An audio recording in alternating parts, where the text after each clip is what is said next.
What number are we thinking of? 69, dudes! 69.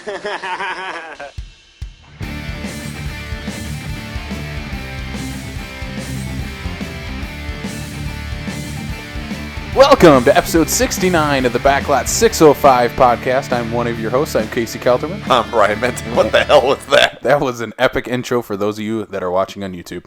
Thank you guys for joining us on the premier South Dakota movie podcast. This is episode number 69. We have to make our jokes right here at the top because we both have movie-related quotes that involve the number 69. And if you don't catch the reference of 69, why it's so funny, go look it up on the internet. But mine is from Billy Madison, so I'm going to start off with mine. And then clear your browser and cache and cookies. Exactly. And then Brian will do his 69 joke, and then we'll get on with the episode because we are a bunch of immature children. You are? Yes, we both. No, we both.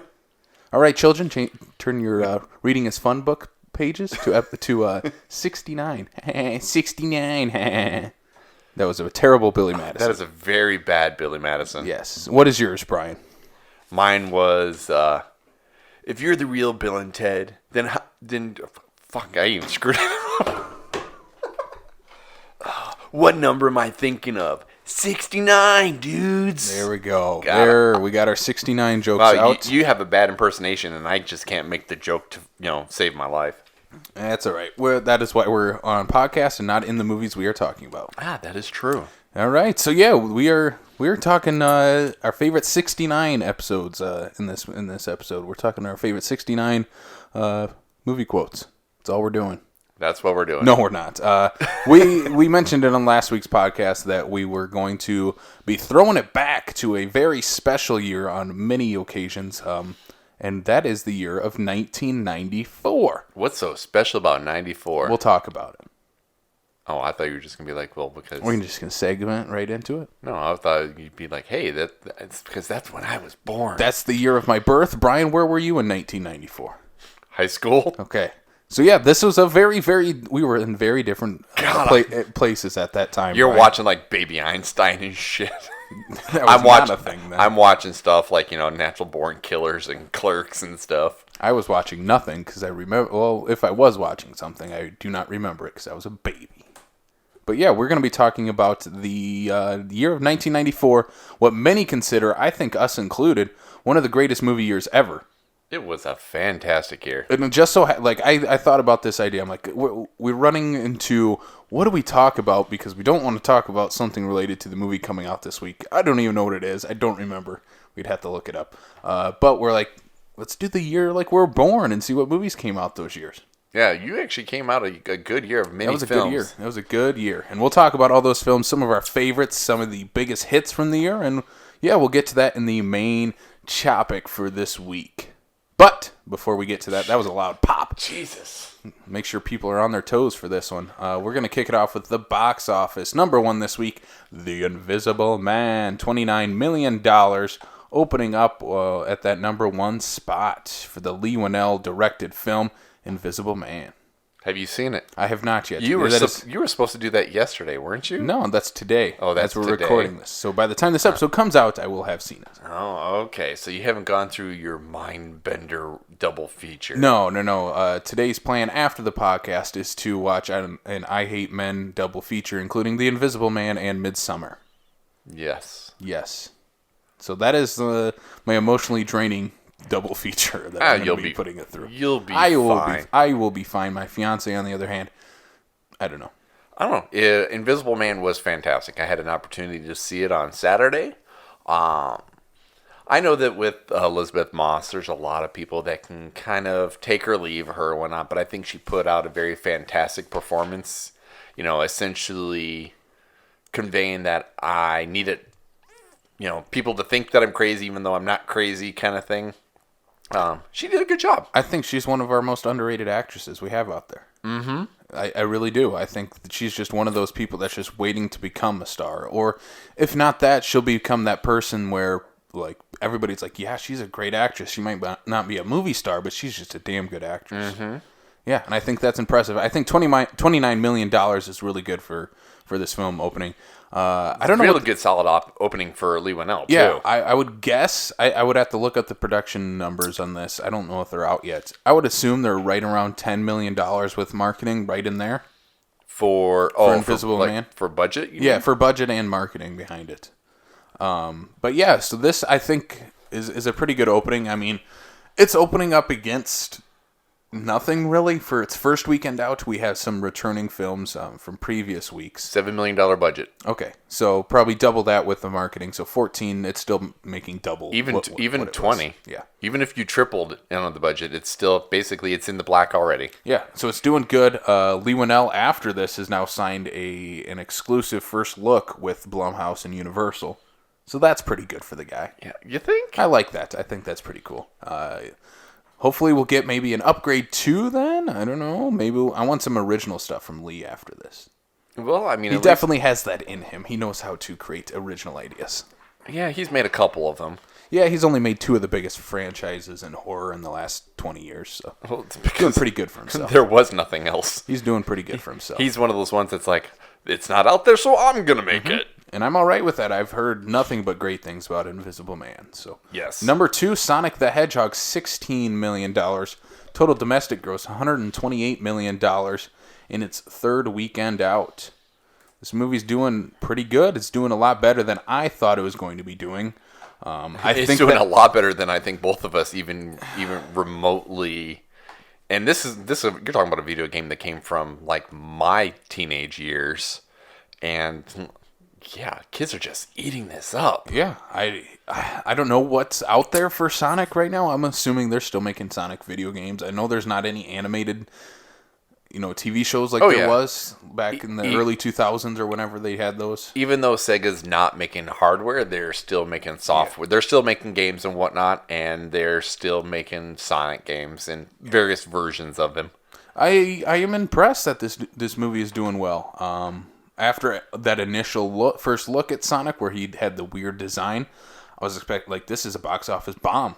It's gonna flop. It's gonna open up at number 5. It's not gonna make any money. If they would have left with that, I think it would have. I think so too. I think going back and fixing it and spending the money to do so, I think was a very, very smart decision. That leads me to wonder: is it a big ploy? Are they that smart at Paramount where they're like, let's put out? Because I don't know if people they made the Transformer movies. Maybe if people would put out if they put out the first look of Sonic and he doesn't look like Sonic, then we'll get people talking about this movie. I think it should. I don't think that's actually what happened. That is straight up conspiracy theory right there. I might keep building on that conspiracy theory because I might no matter what, who's going to be interested in a Sonic movie? But it blew up when they gave that first look at Sonic. I think it also has a strong because of the Jim Carrey playing Dr. Robotnik. I don't know if that plays into it that much though. When was the last time that we got Jim Carrey in the box office playing just weird, quirky character? It's been a long time. He has, but he's also kind of he's woke Jim Carrey now, so I don't know. Maybe people are like, yeah, we want goofy Jim Carrey back. Yeah, we had a little bit of goofy Jim Carrey with Kick-Ass 2.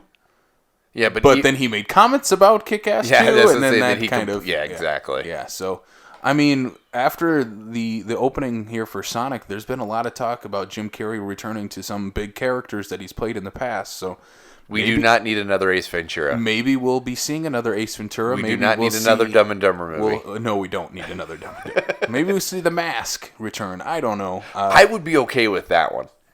I think, especially this many years later, if you go into it, go straight. Yeah, well, we can talk about because that's one of the movies. Make a proper Son of the Mask, or just a proper Mask movie based on the comic books. That would be fun. But we can talk about that later. Number 3, Call of the Wild, $13.2 million. Not much to say here. Do you have anything to add? It still looks weird. Yeah, I don't want to see Harrison Ford talking to a dog. It looks like some of the movies that would have came out in 1984 from Disney. Even Disney would have made this straight to video in 1994, maybe with Harrison Ford. Yeah, maybe. That's a very good. Yeah. Number 4, My Hero Academia, Heroes Rising, $5.1 million. Doing pretty good for a small opening for this film. Only opened in a little over 1,200 theaters. So doing very well for that size. Has a very rabid fan base for this anime. So that's no surprise there. I was looking at it before I even got into, what movies were in the top 5 and whatnot. I was looking at the studios and I immediately went, Funimation? What? Looked over, I'm like, oh, that's a thing. Mm-hmm. I'm definitely not the demographic, so I didn't even see this one even coming. No, I think we have these every I would say like every quarter or so during the year.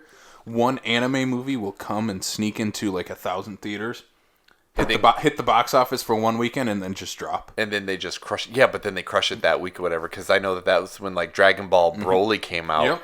It just came in guns a-blazing. Came in, knocked that weekend out, and then it kind of just drops out from there, which that's all they need is that opening box office weekend. Yeah, pretty much. Number 4, rounding out the box office, Bad Boys for Life. In its 7th weekend out, $4.3 million. Doing great for itself once again. Oh, yeah, because, this just keeps going. This just keeps telling us, yep, Bad Boys for Life is going to be, will be here in the next couple years. Within 3 years. Well, it won't be waiting 15, that's for sure. Within 3 years, it'll be in the theater. All right, so that is the box office for the week. Let us know your thoughts and comments on that. Let us know what you think will be topping the box office next weekend. But let's jump to the news for this week. The first piece of news that I want to kick us off with is that we have an official title for Jurassic World 3. It will be titled Jurassic World Dominion. And that comes out June 11th, 2021. Brian, what do you think of this title, Jurassic World Dominion? I don't understand, but I don't know. I don't know where they're going with it yet because they haven't really said exactly what the plot details are or anything like that. So, I mean, I can't really make any justification to the title and whatnot. I mean, pretty much the only thing that we know is that the original cast, as well as the new cast, are coming back to reprise their roles. Yeah, I mean, from where Jurassic World Fallen Kingdom left off, I'm hoping it's like dinosaurs have taken over the world. They're everywhere. Yeah. That's just what it is. We're going to the city. Yeah. Colin Trevorrow did a short. Did you ever watch that short, that Jurassic World short he released? It was a while ago. Yeah. But yes, I did. Okay. That's the best thing Jurassic Park has ever came out with since the original Jurassic Park. Right. So if it's like that, then you're game? I'm in. Jurassic World Fallen Kingdom's a hot pile of... That's a big pile of shit. Who did Fallen Kingdom? Do you remember? Because Colin is the one that did the first Jurassic World. Yeah, I don't know. I'll look it up here. So yeah, 2021. We're expecting more Jurassic. The question I guess is gonna lie is that are they gonna kind of fall this into a trilogy like the original 3? Or are they going to like, okay, now we're gonna go for a 4th and a 5th, and we're gonna try to make this a much bigger thing? J.A. Bayona did Fallen Kingdom. Sure. So, but yeah, I think this is going to be... I think it'll be the end. You think so? Because I think they're like, well, we're taking the Jurassic Park 3, we're taking the... I guess it's only 2 for Jurassic World 2. Right. And putting them all together in the same film.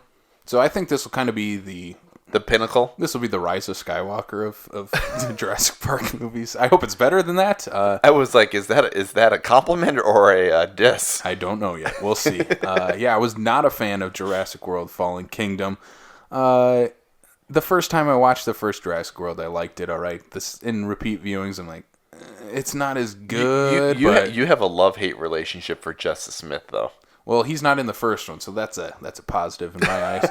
Yeah, he's terrible in Fallen Kingdom. He has a great agent, as I said before, but he is terrible in Fallen Kingdom. So my hate for Justice Smith continues. It's brought back.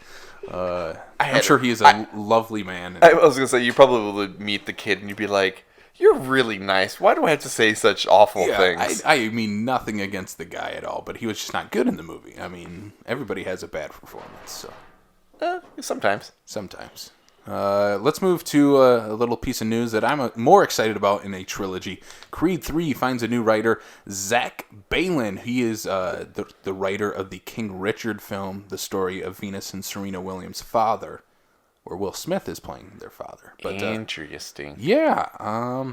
So Will Smith is playing the father of two hotshot tennis players. Yeah, I think he can probably pull that off. Yeah. I think he might know that from real life. Right? But Creed, Is this the Pursuit of Happiness Part 2? yeah, I'm just waiting for his kids to play the parts and Jaden play Venus or Serena. Oh my God. It's like, Dad, I can do it. Well, at least Willow can work the part at a point. Yeah. But yeah, Creed 3. What do you think of this news? I don't know. So this guy, his only big major writing credit is for King Richard, which is not out yet. Yeah. So I'm wondering what's going on with this. I would love to see Either the studios who have seen the script for King Richard have a lot of confidence in him. Maybe he's under contract, because I don't know, studio to studio kind of thing. I don't know. But maybe he's just like you said to Justice. Maybe he just has a really good agent, and he's be able to pull himself into a franchise to be able to give himself the jump start to his career. Yeah, I was hoping, since Coogler is he's still working on Black Panther 2. I don't think there's a confirmed date for that yet. One yet, is there? No. I wish he would sneak in Creed 3 here, finish off that trilogy, and then go to Black Panther. How much did he do in Creed 2, though? He was only a producer, though, wasn't he? Yeah, he was producing and then got character credits, obviously. Yeah, obviously. So I would like to have seen, someone from the other ones come back. Maybe Steve Caple Jr., who directed the film, will come back as director.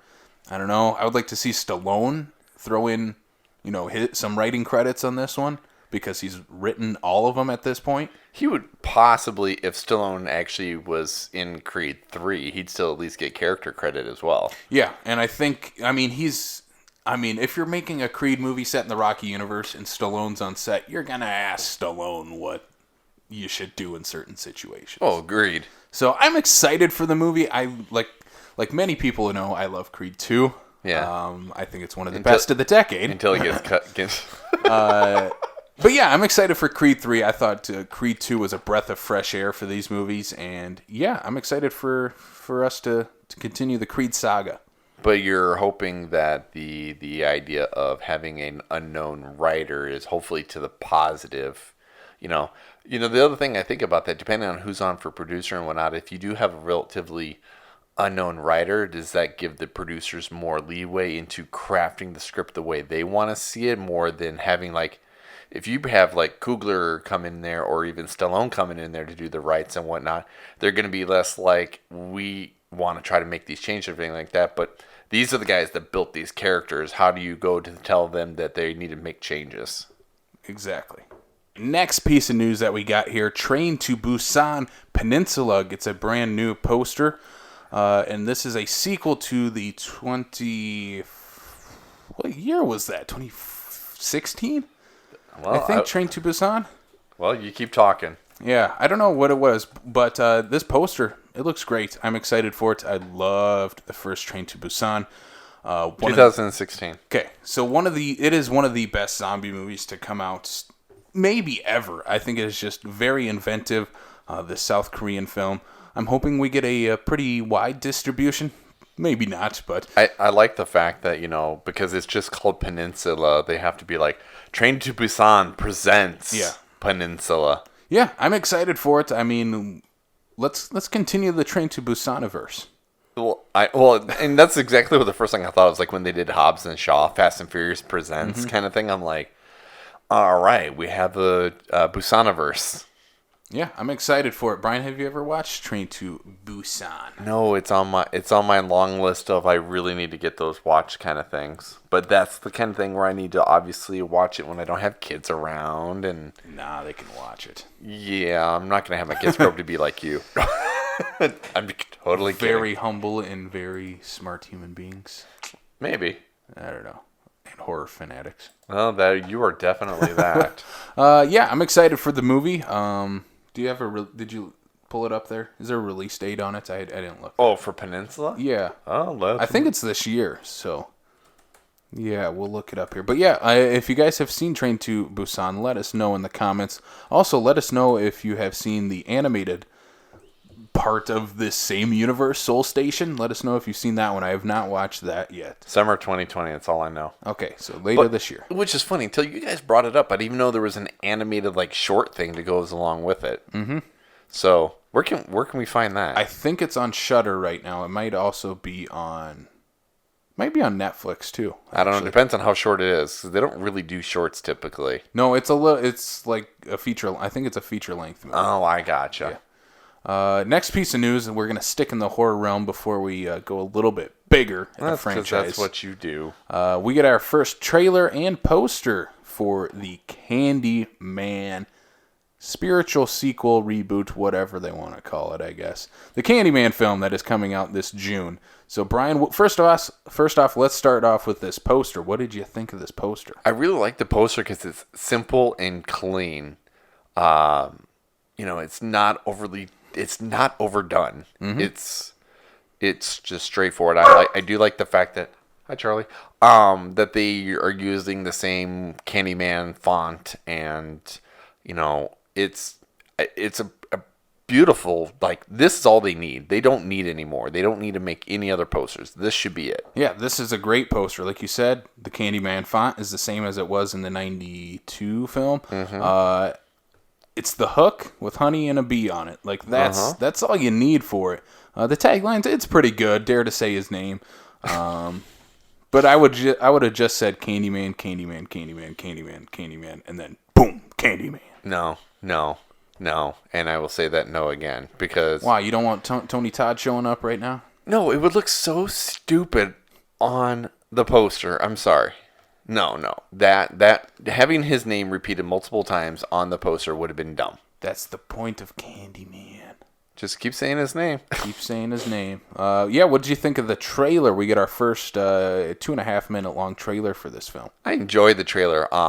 I can never pronounce his name because he has a very complicated name, but the guy that played Black Manta in Aquaman is the starring in this here, and he definitely looks like he's bringing it to this here and putting all into this and not half-assing it. Overall, the trailer looked fantastic. I saw people complaining about, like, they didn't see Tony Todd in the trailer or anything like that. I mean, he's basically referenced or you see like a small glimpse of him, but you never actually see Tony Todd. And I would be even completely okay with, again, this be the only poster, that be the only trailer, because I don't want so much to be revealed in the trailer that just makes me sit there and just wait anticipation when the next thing happens. Yeah, I really enjoyed the trailer. First off, I'm going to start off with the Destiny's Child song. I don't hate it. I'm okay with it. I really don't hate it. I don't know if it'll be included in the movie. I kind of doubt it. It seems like a trailer type of song. No, I think because if you listen to the score within the trailer, even though he's not credited for it yet, I looked it up and whatnot, but it's definitely the same guy that did Us and Get Out.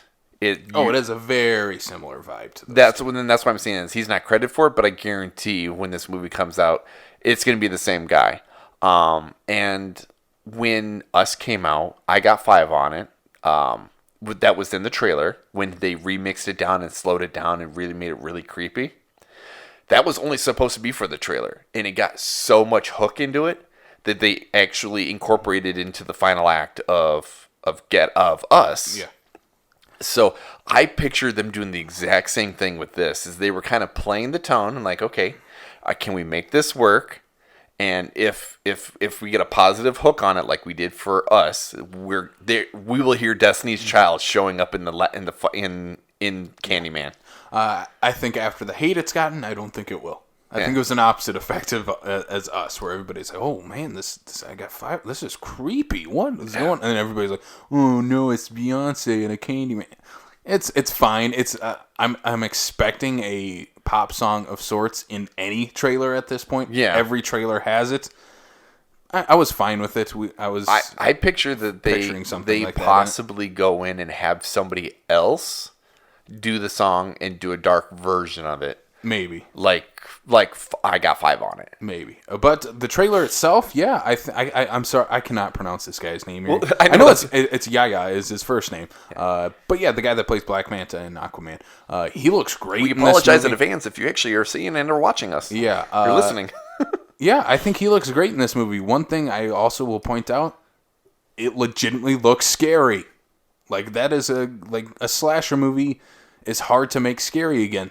This looks scary. Yes. Like the scene with the girls in the bathroom and they're playing Candyman and they're all in each of them are in a stall. I'm like, oh my God. There's only one in the stall. And then rewatch the trailer, man. But then at the end when they show the shower and he's like, his hook comes around it to open it. I'm like, that's a scary image. That's a scary thing to happen. Like that's what I'm really looking forward to is an actual scary Candyman again. And I think that's why they didn't show Tony Todd. Yeah. Because they're like, we got to build up the mystique of Candyman again. It's been almost almost 30 years since we've gotten sequels, but since everybody has seen the original, since the first Candyman, the one that everybody thinks about, it's been almost 30 years. So I think it's good to build up to the reveal of Tony Todd as Candyman. Well, and like I was kind of saying before too, is that you just because you can doesn't mean you should put certain things into a trailer, and the fact that he's missing from the trailer, I think, adds to the suspense of it. My only worry with him missing from the trailer is he's not hardly in the movie? Is that he's not in the movie. We know he's in the movie. IMDb says he's in the movie. Everybody else says he's in the movie. No one has specifically said Tony Todd is Candyman in this movie. I think you're wrong. IMDb credits him as the character of Candyman, but I don't think anyone has ever said he is Candyman. You just keep talking. That is my only worry with him, with them not having Tony Todd in this trailer, is that maybe he's playing someone else or just playing his original Candyman character in a flashback or something like that. So, what'd you find in this about Tony Todd? I'm working on it here. You gotta give me a minute. I don't think it's been said yet, so... Tony Todd as Candyman. We're just stalling here, so I'm going to move on. All right, our last big topic first of all, let us know your thoughts on the Candyman poster and trailer. Okay. Let us know if I'm crazy about this Tony Todd as Candyman thing. What if, and I'm just throwing this out here, what if, because his voice, he's definitely in the trailer, but what it's a little warped. It's not exactly just straight Tony Todd's Candyman. No. But what if we're using this as a means of passing the torch, and Yaya, or however you pronounce his name, is our new Candyman? I think you're spoiling the movie. Because I think that's what's going to happen. I can't spoil something I haven't seen, so I know it's your for me. It's all speculation. Okay, I was about to say that too. I'm like, well, I think there might be a twist in this, and then Tony Todd's not Candyman going forward after this. Yeah, I think we're on the same page. Yeah, I think the entire internet is onto that same page with that one. Last piece of news here. We got big Indiana Jones 5 news. James Mangold, the director of Ford v Ferrari, is going to be taking over Indiana Jones 5 from Steven Spielberg. What do you think of this news? The guy that made Logan making Indiana Jones, I'm okay with. He's a good storyteller. He knows how to be able to really get character on screen, I think. I mean, between Logan and as much people want to give the Wolverine crap, it's better than Origins. It's better than Logan. Wrong. Anyway. Agree to disagree. But, I mean, Logan itself is still a great movie. I've heard nothing but fantastic things about Ford v Ferrari, even though my butt still needs to get that one watched as well. I'm completely okay with that. You know, Spielberg is going to be getting kind of that point in his career where he's just going to have to start passing the torch, and, you know, he's getting up there in age. And, you know, if the studios are going to want to keep making these movies, the guys that created them are going to have to pass the torch. Otherwise, why wouldn't Spielberg have made the last, all the Jurassic Park movies, that sort of thing, or Jurassic World? He didn't make the third one, so. Well, yeah, no, he passed that torch years ago. I'm worried about this movie. I think the choice of James Mangold is that's the guy to take up after Spielberg. He's a very good director, very much knows how to tell character-driven stories. And yes. My only worry is if we're still getting an Indiana Jones 5 with Harrison Ford. Yes. I don't want to see 75-year-old Harrison Ford kicking ass. Like, he is too old to do that. Hey, but we haven't been confirmed mutt yet, so we're just there's hope. There's hope for Shia to come back. But there's two things I want to take out of this. One is what you said, the passing the torch. I think this might be a passing the torch both behind the scenes and in front of the camera type of film. Say how so? Spielberg passes off to Mangold. Harrison Ford passes it off to our new Indiana Jones, our Shia LaBeouf, our whoever they want to throw. You know what the part that's funny though is, especially since there's been this new dawn age of Shia, I would be at this point right now. I would actually be okay with him coming back. If they would have made this movie 5 years ago.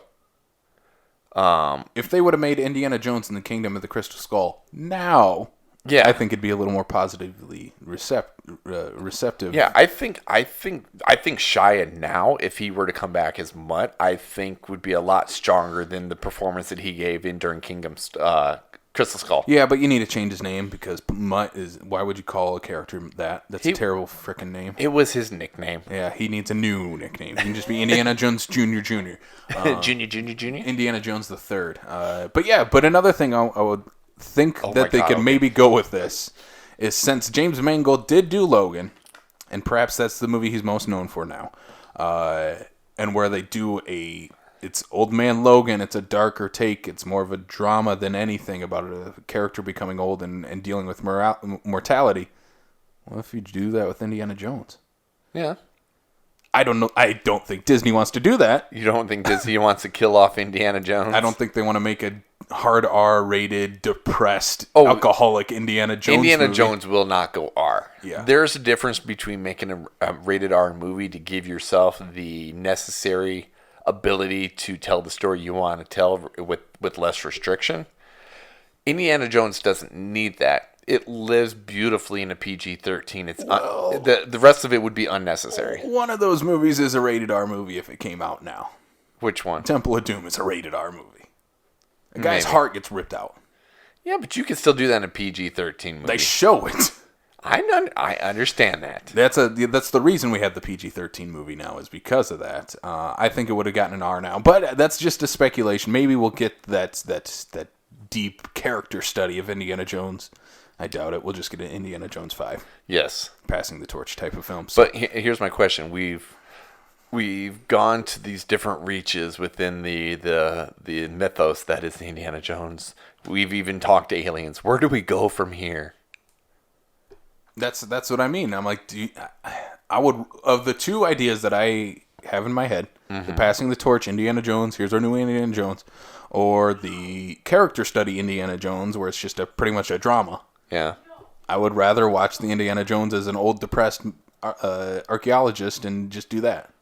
Make Harrison Ford the Sean Connery of Last Crusade. No, that's the other one. No, I know, but I'm just saying. I would rather have this, like, people would be talking about Harrison Ford getting an Oscar type of film. Like, giving his all, this is it, this is my final time as Indy, we're going straight drama, character study, Indiana Jones. Yeah, that won't happen. It won't happen. I would rather watch that. There's too much history in the action that is Indiana Jones. There's too much Disney in this as well. Well, there's that. We want another franchise. We need more money. That's all Disney is. But yeah, that's what do you guys think out there of Indiana Jones 5? Let us know. Let's move on to our main topic for this week then. 1994. One of the greatest years in cinema history. 1994, we have some of the timeless classics that have come out this year. We have one of the most debated Oscar discussions ever from this year. What? Say that year? That year. Well, you're like this year. I'm like, no, this year is 2020. Oh, not this year. 1994. Well, the rest of 2020 remains to be seen. I don't know. But 1994, what a great year overall. It's a fantastic year. This is many consider to be the greatest. I would also say so. And yeah, should we kick it off with the much debated Oscar Best Picture discussion with this? What, with Forrest Gump? With Forrest Gump takes Best Picture. Yeah. But during the same year, we also got Pulp Fiction, Shawshank Redemption.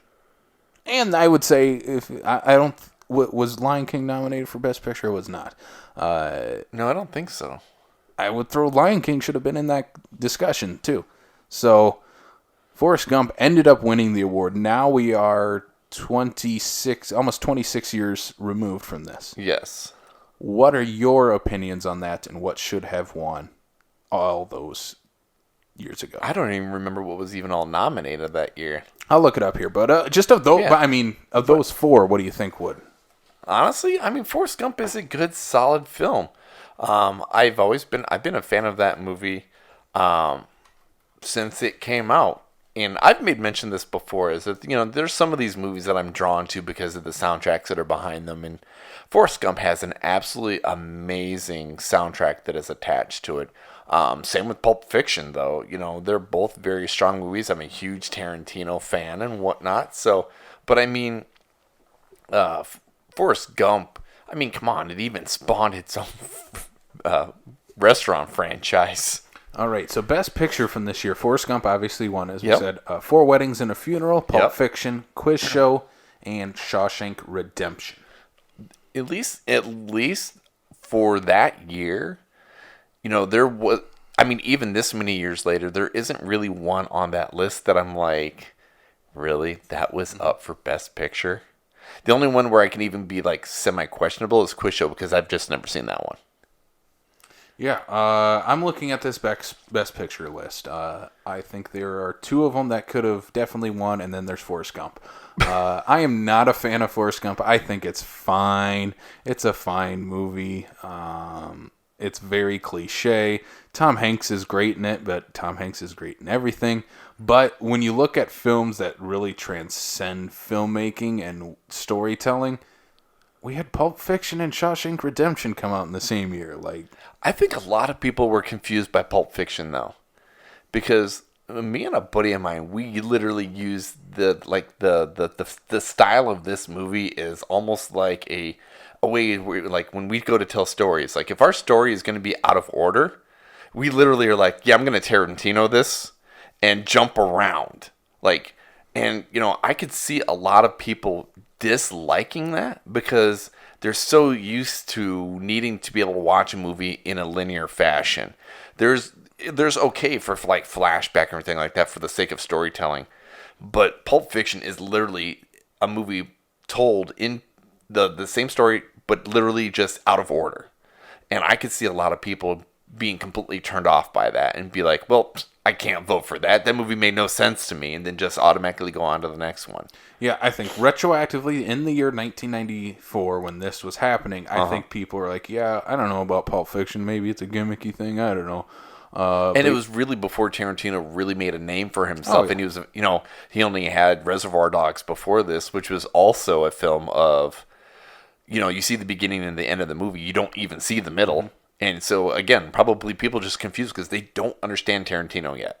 Yeah, I think that, but looking at it now, 26 years later, I think Pulp Fiction probably should have taken it back then, or Shawshank. But that's, I mean, one of Morgan Freeman's best performances. Yeah, I mean, Shawshank Redemption, in my opinion, it's one of the greatest movies ever. I think it's such a great storytelling film. Just for the sake of... I have problems with Shawshank, more in so that they're in prison for 30 years, and Morgan Freeman and Tim Robbins look exactly the same as the day they entered the prison.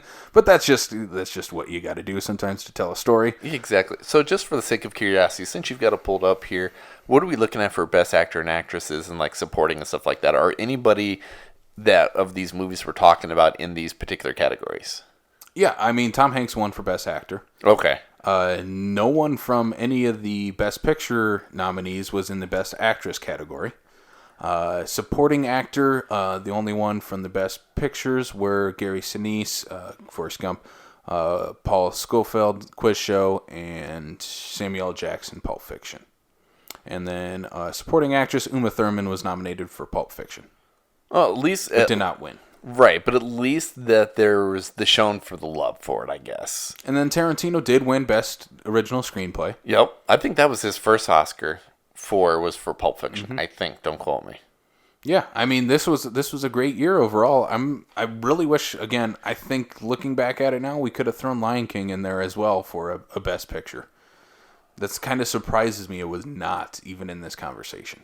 Yeah, but things were a little bit different back then because that was obviously the pre-10 Best Picture nomination deal, whatever now. Pre-Best Animated Film. Yeah, exactly. So, this is probably a time before, Toy Story really changed the tone of what is considered Beauty and the Beast changed that tone. Well, that when too. It got nominated for Best Picture. Lion King did win Best Original Score and Best Original Song. So it was definitely in the talks of the Oscars. Because it's Elton John, man. Yeah. Jeez, come on. So let's talk about some of our personal favorites from this year. Let's move away from the Oscars because, as we know, they don't matter anyway. Some of our favorites from this year, 1994. This was a huge just year for all types of films, really. Yeah. As we mentioned, Pulp Fiction. One of Forrest Gump. actually, Pulp Fiction would be, I mean, even outside of the Oscars and whatnot, Pulp Fiction, Forrest Gump, Clerks. Granted, I had not seen Clerks by when it came out and whatnot, but good solid. Probably didn't come to Sioux Falls when it first came out. No, absolutely not. No. The first time I saw anything Kevin Smith related, it wasn't until Dogma. Natural Born Killers. This is my introduction into Oliver Stone. It is a good solid year. Mm-hmm. Pulp Fiction is still my favorite Tarantino movie. Mm-hmm. Forrest Gump's fine. Lion King is still my favorite Disney movie. Shawshank Redemption is one of, if not my favorite, Stephen King adaptation. And Even over would you take over the horror stuff? Yes. Wow. That and Green Mile are right, and Stand By Me. I might put all three of those before any of the horror stuff. Call me impressed. Yeah, we're gonna do a Stephen King episode. I think it'll be dicey on some instances there, but yeah, I think those are three of the best. And of course, Shawshank came out this year. But the ones I want to jump to really quick. Yeah, what do you got over there in your fancy notes? In my fancy notes. This is, in my eyes, this is the year of Jim Carrey for an actor, because he had three of his biggest roles ever this year. Yes. And three films we still discuss and talk about today, and even talked about at the beginning of this episode. Those are The Mask, Dumb and Dumber, and Ace Ventura. Yeah, this is literally the year that transformed who Jim Carrey was. He is now a superstar because of these. Yes. And yes, they're all under, obviously, the comedy umbrella and whatnot, but three totally different kind of movies. Three completely different kind of characters. Well, in a way, yes. I mean, very much still Jim Carrey is this character, but three very different characters. That's what I mean. Yeah. This was like, we're looking at movies that defined, like, you were in high school at this time, so I'll just kind of jump into the movies that I kind of saw growing up. It was Lion King, obviously. But then I was watching The Mask, Ace Ventura, and Dumb and Dumber at 6 years old. Yeah, what parent? They're like, go watch this. Like, it's not, all are PG-13, so, I mean, that probably helps, but. Yeah, that definitely helps. Yeah. I mean, and honestly, between the three of them, I'd say probably you're like. Tamest? What's the tamest of the three? Dumb and Dumber? Maybe, because I mean, like, there's a lot of weird referential stuff when it comes to like The Mask that probably a 6 and 7-year-old probably shouldn't be watching. Jim Carrey talking out of his ass in Ace Ventura. Is probably not something that 6 or 7-year-olds should be watching, or the whole like Captain Winky. Yes. Yes. Yeah, I all three of those are some of my favorite comedies of all time. So it was obviously a great year.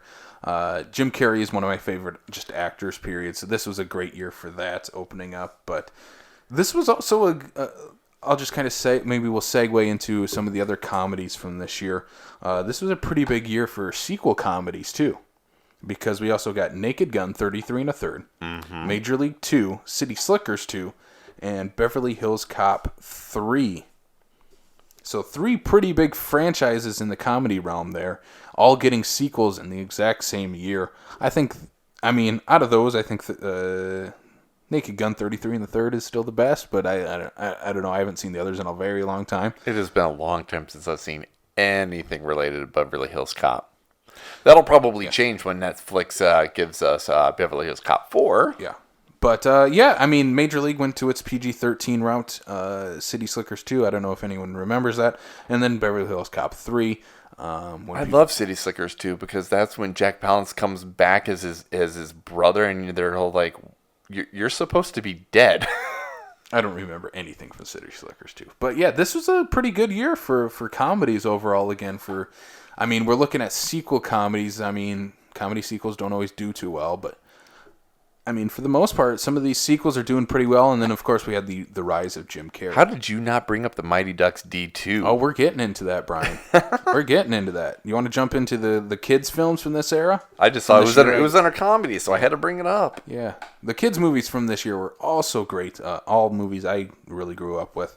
D2, The Mighty Ducks, as you said, Brian. Uh-huh. Another Disney film, Blank Check, which is still a lot of fun.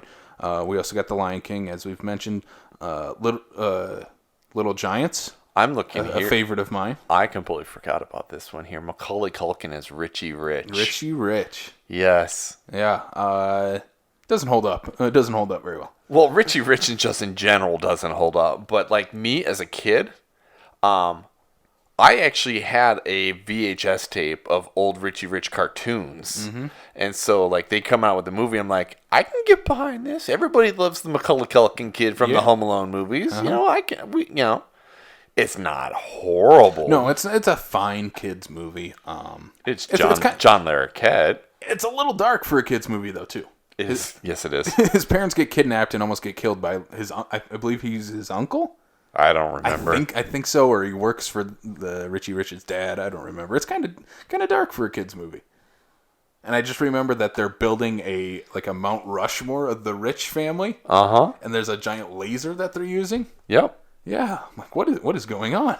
Well, when you're trying to transfer the idea of what this cartoon and comic strip were, it was going to be a little bit out there. Yeah. Richie Rich. Let's talk about the two Little movies, Little Rascals and Little Giants. I would say I think I've only maybe seen Little Giants maybe once or twice, and not much more times for Little Rascals. Really? Yes. Yeah, these were two I had on VHS on repeat for both of these. Yeah. Rick Moranis is great in Little Giants. He's a lot of fun. It's obviously it's the Mighty Duck story. It's the Bad News Bears story, the rags to riches team. Of course, there's the great annexation of Puerto Rico line from the film and play. There's just really memorable characters for these kids. Icebox is obviously the one that people think of probably the most out of this. Yeah, it's really fun. If you haven't watched Little Giants in a while, I still think it holds up pretty well. But Little Rascals, I think, if you're looking at because 90s were really they were definitely adapting like the TV shows. Well, between TV shows and then like the 50s and 60s kind of, Well, even Little Rascals is before that. Yeah. But yeah, they were doing what else was Leave It to Beaver. The Brady Bunch was during this time. That's true. They were doing a lot of 90s stuff. But I think Little Rascals is probably the best out of the bunch. Yeah. The kids are all really fun, really good in the movie. All the kids were very well cast for their respective counterparts. Like, you could literally look at this movie and, like, if it was made 20, 30 years before that, you wouldn't have known it would have been any different. Like, I mean, just the kids just in general and how they look to their original counterparts were, like, spot on. Yeah, and it's still, like, it's eerily. Yeah, it is, because even when those original television and short movie, whatever, I don't know what they were really, but those black and white films, I guess they were, but the way the 90s counterparts look, they do look exactly like, but they aren't out of place in the 90s either. Right. They fit very well during this, and it's also a very quotable movie. You think? I think so. You think so? We got a dollar. We got a dollar. We got a dollar. Hey. Yeah, I think it's just a very, very quotable movie, and it's still one of the best kids movies from this time. And this is just a good year for kids movies overall. For you being the kid. For me being a kid, well, I was not born for half of them when they came out, but yeah, I mean, yeah. How did you not bring up the Santa Claus?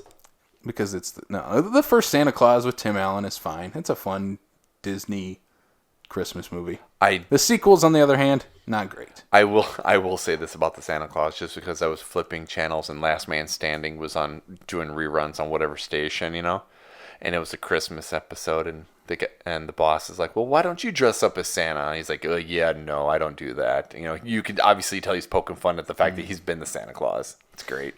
Yeah, that one was. I think it's fun. The sequels get out of hand with those, but yeah, the only other one I have for the Flintstones. Yeah, the Flintstones movie's fun. I haven't watched it in forever. John Goodman, Rick Moranis. There is a reason why when they made a sequel, nobody returned. Yeah, one of the Baldwins was in that. Yes, he's like, yeah, I know he was. I don't know which one. I think it was either Stephen or William. I don't remember. It's one of those two. Either way, Those two for me are almost interchangeable. It's not great. It's not Daniel or Alec. They're all not Alec to me, as I've said. But the Flintstones, from what I remember, was fun. Kyle MacLachlan is the villain in it. An unknown Halle Berry. Yeah, it was fun. I would have to go and rewatch it. I probably haven't watched it in 15 years, but... At least 15 years for me. At least. Yeah, it's been a while. Let's do a Flintstones marathon. We'll watch that and the not Baldwin one. Oh, do we have to? No, we don't. The only other kids movie that I remember watching quite a lot during this time, and I remember nothing about, Baby's Day Out? is Baby's Day Out. Okay, I'm just looking down here, and I didn't even see you had that pulled up. I was like, I just went over to the next one. I'm like, baked. Oh my God, that literally was what you're talking about. I remember absolutely nothing about this movie either. I remember there's a cute baby roaming around New York City, and he comes across a gorilla at one point, and there are 3 robbers after him, and that's it. That's all I remember about this. That's all I remember. So yeah, It was that memorable. It's got a 20% on Rotten Tomatoes. Do we dare go back to this drama crime film of Baby's Day Out, which it is listed as? I would rather watch Three Ninjas Kick Back. Three Ninjas Kick Back is awesome. All the Three Ninja movies are awesome. End of story there. And you know my response to that is? Never seen them. You're not wrong. Oh, good. Oh, dude, I've even gone as far as seeing like the spin-offs like Surf Ninjas. I freaking loved those when I was younger. Three Ninjas Strike Back. I don't remember what characters are in that, or what's the setting. Oh, I don't even remember. I just love the fact that the one is always Tum Tum. Yeah, Tum Tum. They have fun names. Colt, Rocky, and Tum Tum. Three Ninjas. Is it Kickback, right? Yeah. Okay. Yeah, so that's the 94. Okay, this is the one I watched the most of. This is the Home Alone one. Oh, okay. Where the robbers are coming into the house. That's right. So, yes, this is the one I watched the most of. Yeah, it's fun. I haven't watched it in forever. No, I haven't watched any of these for a really, really long time, and for some reason, all of a sudden, the guy that kind of plays the Mr. Miyagi character or whatever is all of a sudden it's escaping me. Oh, that plays their grandpa? Yeah, because he's... I don't know why he's their grandpa, though. None of their parents are Asian. I don't know. It's a movie about ninjas. It's the 90s. You gotta have ninjas in your movies. Exactly. You gotta have some sort of like a credibility. Yeah, I guess for a Three Ninjas movie. Yeah. What's another one you want to talk about from this year? Because otherwise, then we got to run into the horror realm, and this was not a good year for horror movies. That's okay. Yeah, 1994 for horror. This is where we are in horror movies. Horror is dead at this point.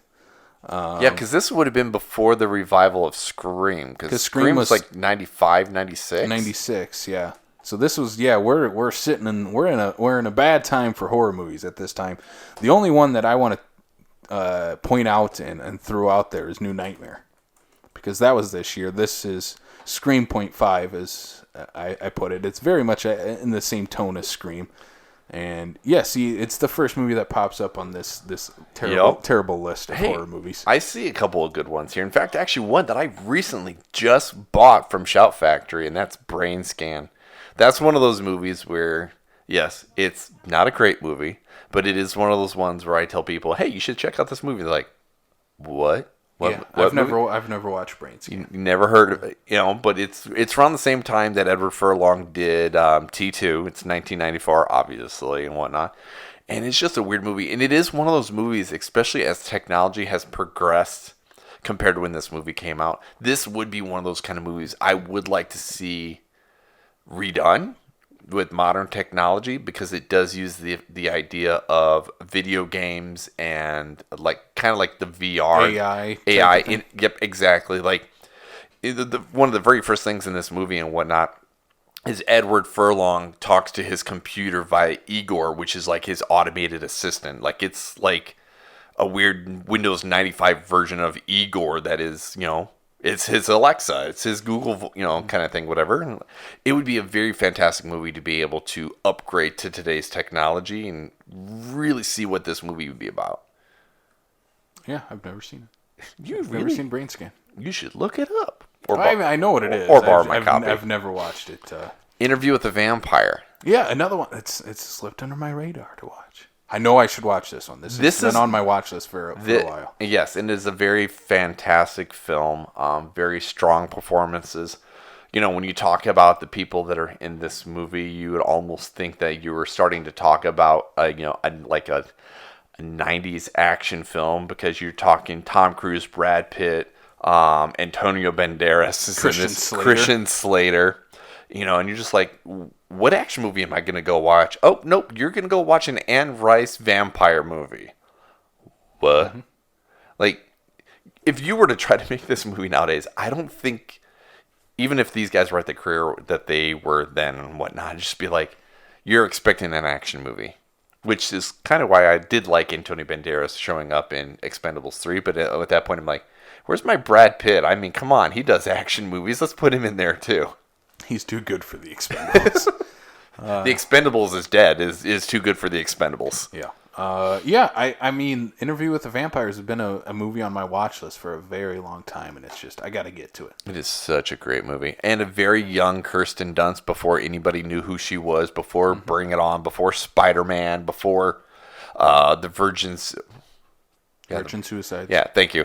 Yes. I wanted to say the Virgin Diagram. I'm like, what? No. Yes. But yeah, before all that, before she was like 12. I mean, she was like Natalie Portman's age, ironically enough, going back to another movie of 94 that has a very up-and-coming star that nobody's heard of. Even her, she's able to keep a very strong performance against these guys who've been obviously in the industry for a little while already now. Yeah. I mean, let's jump back to New Nightmare quick. Have you Okay. ever watched New Nightmare? I haven't. You haven't? I have. I have okay. it. Okay. Yeah, I think this is one of the best Nightmare on Elm Street movies. It's definitely our lead up to when we get to Scream. Yes. Later on, it's very meta, very different take on the Freddy Krueger lore and filmmaking itself. It's very much a spin on that. I think it's a really great movie. Well, I think this is probably the movie that gave... Granted, I realize that Kevin Williamson is the one that wrote the Scream films and whatnot, but you can't tell me that having made this movie is what either drew Wes Craven to the Scream franchise, because it puts itself on its ear, but for the fact that he basically is like, you know what, I've done all these Freddy Krueger movies, I have to do something different, and to bring it into the real world for Nancy to play herself kind of stuff, Robert Englund to play himself, I think it was a very good, fresh take on the franchise. Like, how many times can you do the dream sequence thing again where they're like, we're just going to change it up completely? Well, yeah, at this point, Freddy's he's a cartoon. Yeah. Yeah, Freddy's dead. He's a Looney Tune cartoon character. Now he's a demon. And now he's straight out a demon out of hell. And it definitely leads us into Scream, where I think with the Kevin Williamson script from that, it very much tightens up what Wes Craven was trying to do in New Nightmare. It has some problems with that type of stuff, but yeah, he definitely tightens it up a little later on. But I think New Nightmare is very much one of those films that people should go back to and rewatch.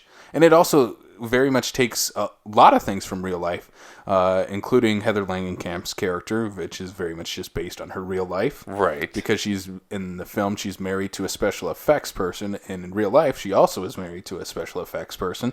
Well, I mean... And it also takes in the California earthquakes of the time. Well, and I was going to say you're literally talking about a film that, outside of the supernatural aspect of making the movie into the horror movie that it needs to be, the damn thing writes itself.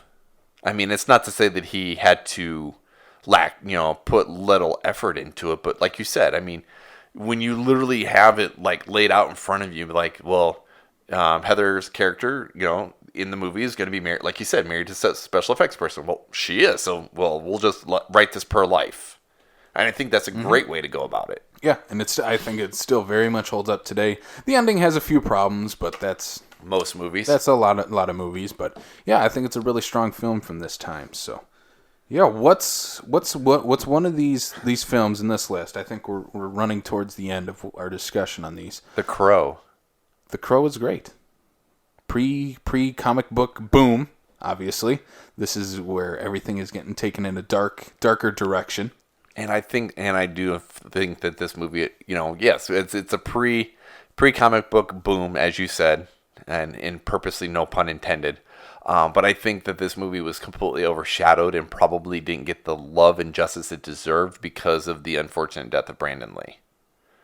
Yeah, and again, this is during the 90s, so we're living in the video store era. Mm-hmm. The Crow, that's a video store type of movie, where you're going to go and rent that and watch that on a Friday night with a bunch of friends. Pretty sure I did that. Yeah. Pretty sure that I did that. Just called Brian's 1994 movie night right there.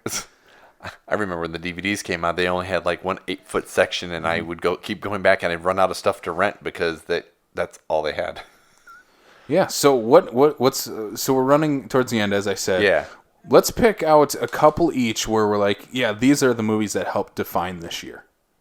For horror movies? No, just movies from 1994. If you're going to look back and say these 3 movies are the movies that defined 1994, what would those 3 movies be to you? Honestly, and this to Brian, not to in general, to Brian, what's the 3 movies that defined 1994? Clerks, Pulp Fiction, and Forrest Gump. And I would have to actually throw Shawshank in there, so 4.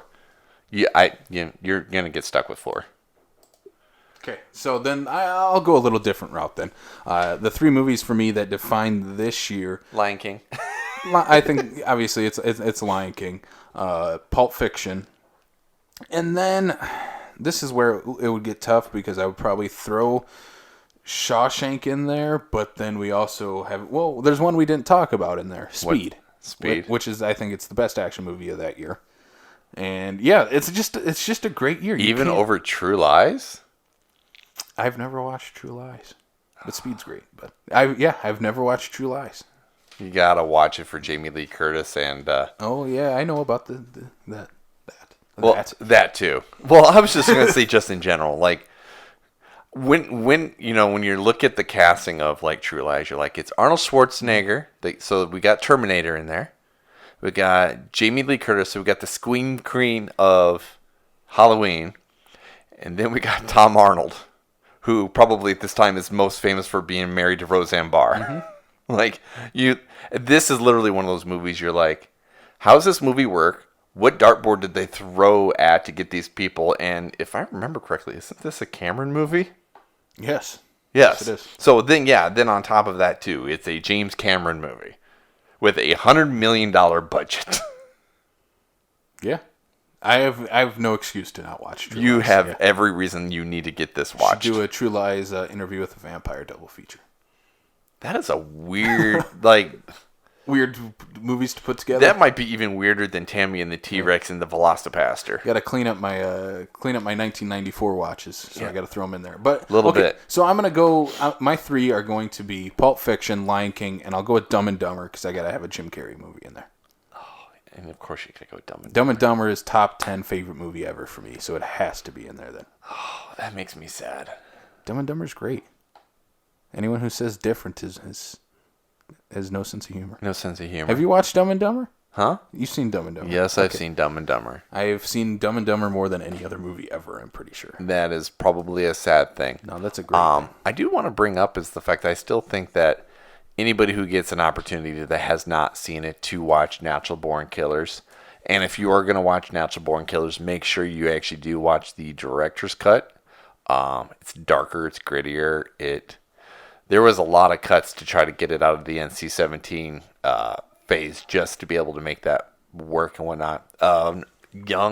Younger still, Robert Downey Jr., Tommy Lee Jones. I mean, obviously Woody Harrelson and Juliette Lewis freaking destroy in this movie. Rodney Dangerfield. Thank you. My words are hard. Playing the abusive father, everybody knows him for his comedy and everything like that, and he's an asshole in this movie. And I think Oliver Stone was absolutely amazing in making this movie. All right. You've never seen this one I've either. never seen this one either. No. God, you know, Remember, if this is the year I was born. I know if anybody needed to do some research for this, it should have been you. Oh, I think we have a fair amount of ones neither one of us have seen. So, yeah, this is again, it's all a part of being a movie fan, though. Is you always have those movies where like, yeah, I gotta watch that. Yeah, I gotta watch that. Yeah. And then when you do, you're like, yeah, that's great. Yep, that's great. That's great. Yeah. Being the horror fan that you are, I'm actually kind of surprised that you have not watched Interview with the Vampire. Oh, I know. It's on the list. Have you watched any Anne Rice? Have I watched any movies? No, I've never watched any. No, Anne Rice vampire movies. No. Like, for instance, like Queen of the Damned, for example. No. Yeah, you definitely Interview with the have Vampire is the one to watch out of those. Oh, yeah. you're correct. But when I do, I think it'll be a double feature. I joked about the True Lies Interview with the Vampire. It'll be Interview with the Vampire and Queen of the Damned double feature. See, at least that one makes, Makes sense. that one makes sense. The other one was a joke, so... I hope so. All right, we'll wrap this thing up. Please let us know what are some of your favorite movies from 1994. It was such a great year because I bet we listed off close to 30, 40 movies. Give or take. And we didn't even hit them all. So this is a great year for film. And yeah, please just let us know what some of your favorites are from this year as well. Yes. 1994. It was such a great... It definitely... And it was a good year for good, solid Hollywood movies. At the same time, it was... The mid-90s was the pinnacle of the birth of the new indie director.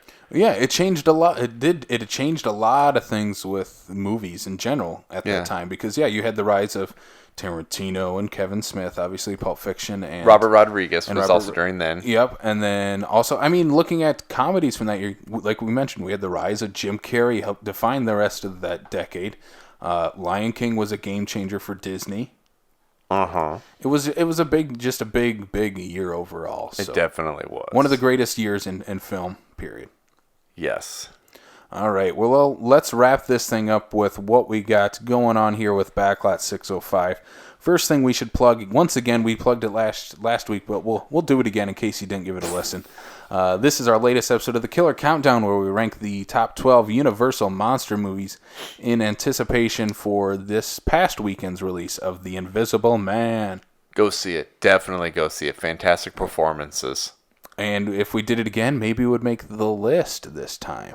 Ooh. Who knows? Also, check out our film friends, Andy from Fat Dude Digs Flicks on Facebook, Twitter, and Instagram, and Corey Jacobson, Somewhat Random Movie Collection on Instagram. Also, check us out on Apple Podcasts, Spotify, Stitcher, Google Podcast, and YouTube. And then follow us at Backlot605 on Facebook, Twitter, and Instagram. And then join us on Backlot605.com for our latest movie news, reviews, discussions, articles. Anything that we do is on the website there. Yep. Including our TeePublic store where you can buy some cool Backlot 605 merch. Heck yeah. And then last but not least, let's plug the South Dakota Film Community Group here on Facebook. Join the group, join the conversation there. We love talking movies on that Facebook group. We do. It's so much fun. It is. It's a ton of fun. Brian, where can the people find you online? Twitter, Instagram, Letterboxd. If you use that, it's all under LP Freak. Because I'm a Linkin Park nerd, as I always have been. But yeah, that's where you find me. Yes, find Brian, LP Freak. LP Freak! And then you can find me on Instagram, Casey_the_horror_guy. And I am also on Letterboxd, I guess, too, as well. Just Casey Kelderman.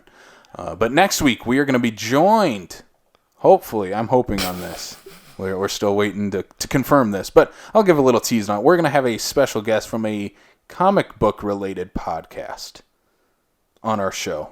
Yeah. To talk some non-DC, non-Marvel related comic book movies. And why are we doing that? I think we'll talk about The Crow again next week, Brian. Probably. But the reason we are doing that is for the release of Vin Diesel's Bloodshot film. So yeah, we're gonna deep dive into comic book movies that may not be more of the mainstream type, but more of the unknowns, the indie type of comic books. These are going to be the ones where we definitely need those guys on here because, well, frankly, how many movies that are probably potentially comic book based that we don't even know are? There's probably a few of those. So yeah, we're going to be discussing those. I know I have two in my mind where like, that was a comic book? Well, yeah. How many people even know that, like Snowpiercer? for example, as a comic book movie. So yeah, we are going to be talking about those next week, so be on the lookout for that. And yeah, this has been the Backlot 605 podcast, episode number 69. 69, dudes. And thank you all once again for listening. For Brian Mensing, I'm Casey Kelderman. That's us. That's us, and we'll see you next time on the Backlot of South Dakota.